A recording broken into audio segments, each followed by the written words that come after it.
So you're a woman considering hair transplantation and you're wondering how hair transplantation in women is different than it is in men. Well, it's a pretty significant difference, and that's starting from the etiology of hair loss. In 98% of men, the hair loss is due to testosterone and genetics. We know that the hairs on the back of the head are relatively healthy and resistant to testosterone. If we transfer them to the areas of hair loss, that they'll continue to grow and be relatively healthy and look natural. However, the etiology of hair loss in women is much more complex.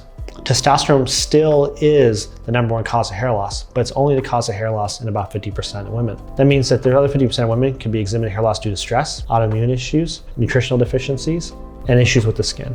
Therefore, in hair transplantation in women, we have to be sure of the etiology before we undergo a transplantation. It's not as straightforward as taking the healthy hair from the back and transferring it to the front.